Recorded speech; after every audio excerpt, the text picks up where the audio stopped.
haven't done this for a while. I feel like my eyes are droopy. One is. Shut up. Welcome to... I just need a little tape. Kind of getting old, babe. Hello everyone and welcome back to Kittens in the Kitchen. I feel like we haven't done this in a long time. Same. I feel like we might be a little bit rusty in the old kitchen. But just because we haven't filmed it, we've been busy behind the scenes trying to create some new recipes and we've taken on a lot of suggestions. But today's is actually one of my mum's oldest recipes that she gave to me growing up all the time, and it's sweet corn fritters. So Yum. It's one of my favorite things to eat. If we're going out and I want a treat, I'll always get corn fritters, but they're never as good as my mum's. I have had to change a couple of things to make them healthier. So for example, the flour, we're using wholemeal flour instead of normal milk. We're using coconut milk, but it works and tastes just as good. So yeah, sweet corn fritters. Yum, I'm excited. And then Gretty's created a little salsa that she was experimenting at home with Eric, because Eric loves coriander. So she's come up with a really nice one to put on top of our fritters. So let's get started. Yay. So first of all, what you're gonna need is 2/3 of a cup of wholemeal flour, which you're meant to sift through, but I don't have a sifter.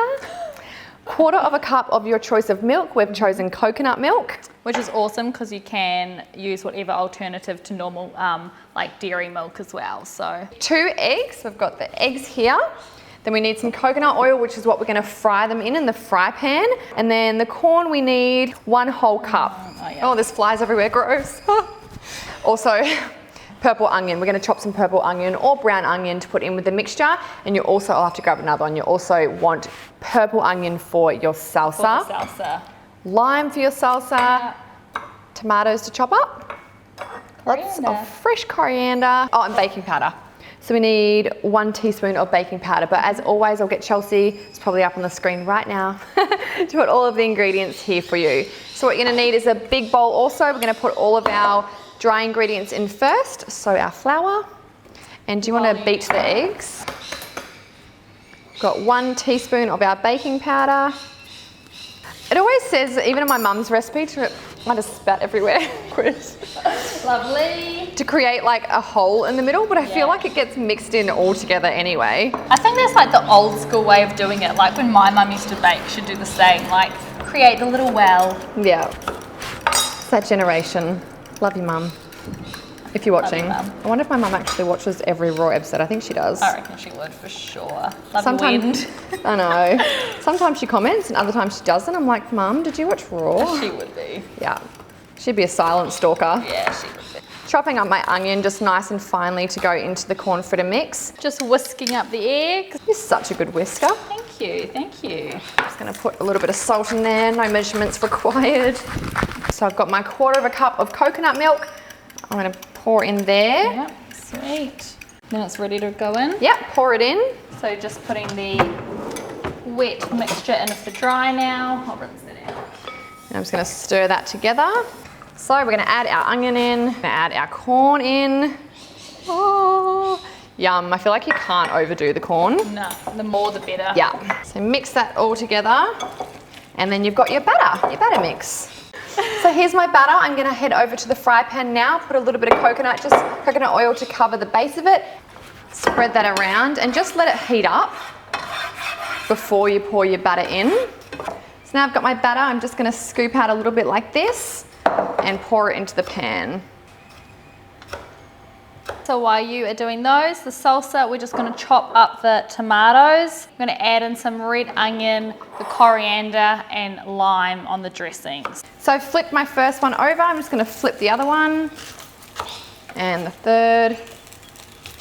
And now we let the other side cook. Give it a little squeeze down, make sure there's no runny bits. So it's approximately, I'd say, maybe 3 minutes per side, but just keep an eye on it. All right, so that's our first 3 done, and I'll just get straight on to making the rest of the batter. Oh, yum, that looks so good. So we've just finished off the corn fritters. I'm just getting them onto 1 plate. Wow, they look so amazing. I'm keen. 1 for you and lots for me. More please. More please. More please. So you can have 3 each, and there is still a little bit of butter as well. When I made these for Steve about 2 weeks ago, you guys would have seen on my Snapchat, I've served on a bed of spinach as well and some tomatoes around, but we've got the salsa today, so. Yum. And you could do like a guacamole, like an avocado mix if you wanted. You guys can't see, but Natalie's hanging around like a rash waiting for me to finish cooking this. She is. She's been hanging around for the last 5 minutes waiting for them. You could also do some like poached eggs and have this some for protein. breakfast. That's a good idea. Yum. Yum, dig in. I'm excited.